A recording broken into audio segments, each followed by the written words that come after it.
Welcome to my channel mathematic by Rimi. আশা করি তোমরা সকলে ভালো আছো আর সুস্থ আছো। আমি আজকে ওয়েস্ট বেঙ্গল বোর্ডের ক্লাস 6-এর গণিত প্রভা ষষ্ঠ শ্রেণী থেকে নতুন পেজের ভিডিও নিয়ে চলে এসেছি। আমি আজকে করাবো 163 নম্বর পৃষ্ঠা। আমি চাইবো তোমরা পুরো ভিডিওটা স্কিপ না করে দেখবে, তাহলে আমি যেটা তোমাদের বোঝাতে চাইছি সেটা খুব সহজে বুঝতে পারবে। যারা নতুন চ্যানেলে তারা অবশ্যই চ্যানেলটাকে সাবস্ক্রাইব করে পাশে থাকা নোটিফিকেশান বেল আইকনটাকে অলে ক্লিক করে দেবে, তাহলে যখনই নতুন ভিডিও লাগাবো তখনই তার নোটিফিকেশান তোমাদের কাছে পৌঁছে যাবে। চলো আজকে ভিডিওটাকে শুরু করি। গণিত প্রভা ষষ্ঠ শ্রেণী, অধ্যায় হচ্ছে 16 নিয়ন্ত্রিত সংখ্যা ও সংখ্যারেখার সম্পর্কিত ধারণা। এইভাবে যে সংখ্যা পাবো তার কি অন্য কোনো নাম আছে? এই নিয়ন্ত্রিত সংখ্যা হচ্ছে যোগ 3 ও বিয়োগ 3-এর পরম মান হচ্ছে 3।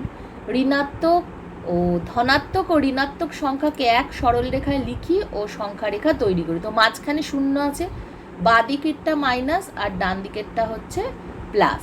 এবার শূন্য থেকে বাঁ দিকের যতগুলো সংখ্যা গেছে -1, -2, -3, -4, -5, -6, ডান দিকের যে সংখ্যাগুলো আছে +1, +2, +3, +4, +5, +6, +7, এইভাবে সংখ্যাগুলো পরপর গেছে। একটি সরলরেখায় শূন্যকে সরলরেখার ওপর একটি বিন্দুতে বসিয়ে তার ডান দিকে ধনাত্মক সংখ্যা ও বাম দিকে ঋণাত্মক সংখ্যা সমান সমান দূরত্বে পরপর বসালাম ও একটি সংখ্যারেখা তৈরি করলাম। তো যেটা ওপরে সরলরেখা দিয়ে করানো হয়েছে, তো সেটা তৈরি করা হয়েছে। এই সংখ্যারেখা থেকে কি কি দেখছি লেখার চেষ্টা করি। 1 নম্বরেরটা দেখছি শূন্যর ডান দিকে +1, +2, +3 ইত্যাদি, এগুলো কি সংখ্যা আছে? এগুলো হচ্ছে ধনাত্মক সংখ্যা আছে। আবার শূন্যর বাম দিকে -1, -2, -3 ইত্যাদি, এগুলো হচ্ছে ঋণাত্মক সংখ্যা আছে। 2 নম্বরটা শূন্য ধনাত্মক সংখ্যা ও ঋণাত্মক সংখ্যার মাঝে আছে, তাই শূন্যকে ধনাত্মক ও ঋণাত্মক সংখ্যার কোনোটাই ধরা হয় না। তাহলে শূন্য সংখ্যাটা ধনাত্মক না ঋণাত্মক? কোনোটাই নয়, যেহেতু দুটো সংখ্যার মাঝখানে শূন্যটা আছে। 3 নম্বর, শূন্যর ডান দিকে যাব ততই সংখ্যার মান বাড়তে থাকবে এবং যতই শূন্যর বাম দিকে যাব ততই সংখ্যার মান কমতে থাকবে। তাই +1, তারপর +2, তারপর +3, +4 এইভাবে আসে। এবং একইভাবে -1টা বড়, তারপর কিন্তু তার মান কমতে থাকে, মানে বড় থেকে ছোট হতে থাকছে। -1, তারপর -2, তারপর -3, -4 এইভাবে আসে। আবার 0, -1 ও 1-এর মাঝে আছে, তাই -1, তারপরে দেখো এটা ছোট, তারপর শূন্যটা হচ্ছে বড়, তারপরে আবার ছোট, তারপরে 1 আছে। তাহলে প্রথমে -1, তারপর 0, তারপরে 1। 0, -2 ও 2-এর মাঝে আছে। যে কোনো ধনাত্মক সংখ্যা x নিয়ে দেখাবো 0x ও -x-এর মধ্যে আছে। যদি আমরা সংখ্যা না ভাবে x দিয়ে করতাম তাহলে কি হতো? তাহলেও কিন্তু সেম। তাহলে -x, তারপর 0, তারপর x। 4 নম্বরেটা দেখো, শূন্য থেকে সংখ্যা রেখার উভয় দিকে সমদূরত্বে যে দুটি সংখ্যা দেখছি তারা পরস্পর বিপরীত চিহ্নযুক্ত, কিন্তু তাদের পরম মান সমান না আলাদা? তাদের পরম মান হচ্ছে সমান। যেমন সংখ্যারেখার 0 থেকে 4 ঘর ডান দিকে গিয়ে আমরা কি পাবো? আমরা হচ্ছে ডান দিকে +4 পাবো, আর বাম দিকে গিয়ে হচ্ছে -4 পাবো। তাহলে +4 ও -4-এর পরম মান হচ্ছে 4। এর পরেরটা দেখো কি বলছে। এই রকম দুটি সংখ্যাকে, অর্থাৎ যে দুটি ধনাত্মক ও ঋণাত্মক সংখ্যার পরম মান সমান, তাদের কি বলবো? দুটি বিপরীত চিহ্নযুক্ত সংখ্যা যাদের পরম মান সমান তাদের বিপরীত সংখ্যা বলা হয়, কিন্তু শূন্যর বিপরীত সংখ্যা হচ্ছে 0। তাই +5-এর বিপরীত সংখ্যা কি হবে? -5। +9-এর বিপরীত সংখ্যা কি হবে? -9।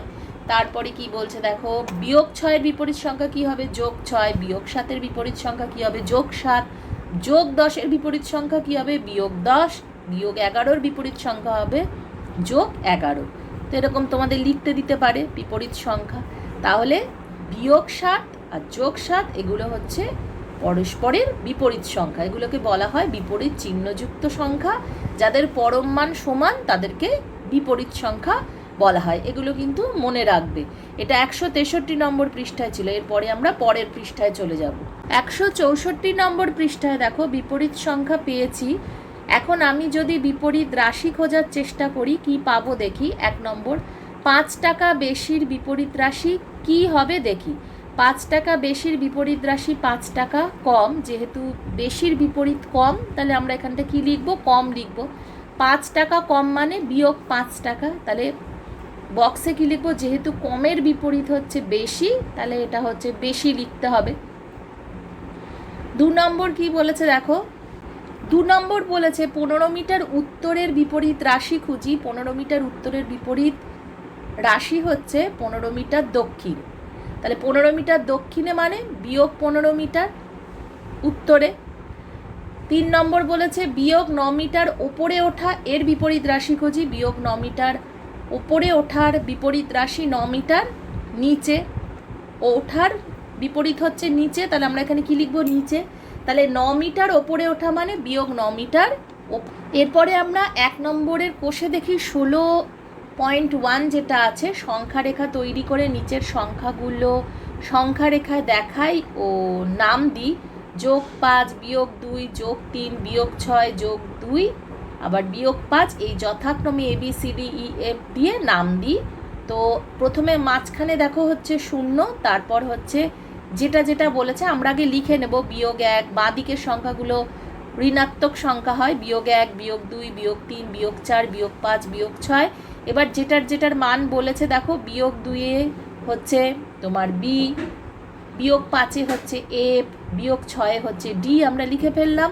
আর ধনাত্মক সংখ্যাগুলো হচ্ছে 0 ডান দিকে থাকে 1 2 3 4 5 6, তাহলে যোগ 2 হচ্ছে ই, আর যোগ 3 হচ্ছে সি, আবার তোমার যোগ 5 হচ্ছে এ। তাহলে ABCDEF নাম দেওয়া যেগুলো মান তাদের লিখে ফেললাম।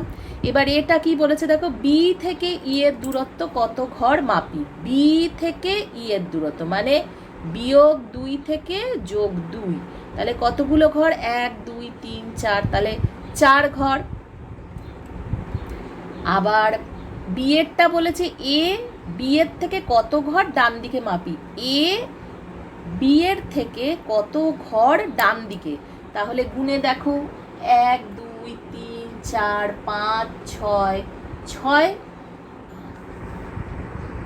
6 7, তাহলে 7 ঘর ডান দিকে হচ্ছে, তাহলে 5 থেকে বিয়োগ 2, তাহলে 7 ঘর হচ্ছে। আচ্ছা, তারপরে কি বলেছে দেখো, ডি ই এর সি এরটা বলেছে ডি ই এর থেকে কত ঘর বাম দিকে মাপি। ডি ই এর থেকে বলেছে কত ঘর বাম দিকে, তাহলে গুণে দেখো 1 2 3 4 5 6 7 8 ঘর হচ্ছে তোমার বাম দিকে। তাহলে কোন দিক থেকে কোন দিকে, 2 থেকে -6। ডি এরটা বলেছে ডি এফ এর থেকে কত ঘর বাম দিকে মেপে লিখি। ডি এফ এর থেকে কত ঘর বাম দিকে, তাহলে মাইনাস তোমার ডিটা হচ্ছে কত বলে, ডি এফ এর থেকে কত ঘর বাম দিকে, তাহলে -5 থেকে -6, তাহলে 1 ঘর হচ্ছে। ই হচ্ছে এ ও এফ এর ঘরে যে সংখ্যা দুটি আছে তাদের মধ্যে সম্পর্ক কি। এ আর এফ এর ঘরে, এর ঘরে আছে যোগ 5 আর এফ এর ঘরে আছে হচ্ছে বিয়োগ 5, তো এদের মধ্যে সম্পর্ক কি, এরা হচ্ছে বিপরীত সংখ্যা।